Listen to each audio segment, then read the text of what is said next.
this forms part of measures to deal with persistent flooding in parts of Kumasi. The partnership will also strengthen the prosecution of persons who develop wetlands. Now, Jima was at the Manhyia Palace, where the EPA paid a courtesy call on the Asantehene to discuss issues of environmental protection. According to the National Disaster Management Organization, at least 12 flood-related deaths have been recorded in the Ashanti region this year. Many residential and commercial areas have now become flood-prone. Though poor drainage system in the city is ascribed as a cause, building on wetlands and waterways have come up strongly.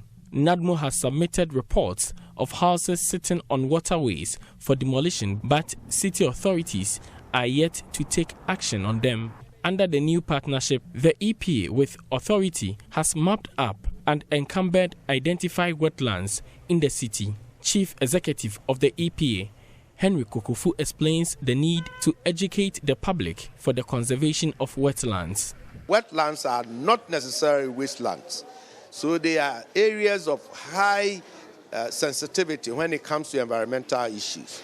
And these are areas where biodiversity conservation takes place. So if you destroy them, if you develop on them, if you build on them, you are destroying our very life. These wetlands serve as sinks for flooding waters. They take them, sieve down there to recharge the underground water or groundwater recharge. So please don't destroy wetlands. We have taken it upon ourselves, together with Manhyia, to encumber all such wetlands. And you will see those signposts there. EPA/Manhyia Protection of Nature Reserve. Please don't encroach. Already, the Manhyia Palace EPA partnership has commenced restoration of vegetative cover around Lake Bosomtwe. The Asante Kingdom Land Restoration Project targets to plant 3 million trees across the lake. 315,000 of them have been planted, though some indigents are thwarting the efforts. Mr. Kokofu explains plans to deal with the distraction. So at EPA, yes, we have the law behind us to ensure compliance, to ensure protection, and to even enforce the law to the point of meting out punitive measures, sanctions. But we strongly believe that it's about time we step up the awareness creation.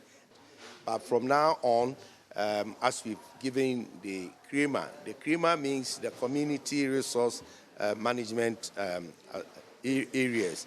These committee members, we have about 20 of these committees around the lakeside. They are volunteers, and they are prepared to work with us to ensure that we protect these water bodies. Meanwhile, the EPA has donated some hand tools to aid the tree planting. Leader of the project, Fred Che, explains work done so far. Currently, fishing is also an issue. We overfish. So the introduction and the enforcement of the bylaws, where at least 2 days in a week, the lake will be left to relax, and then ban night fishing. We are going to enforce it in the second phase of the project, beginning 15th of November this year.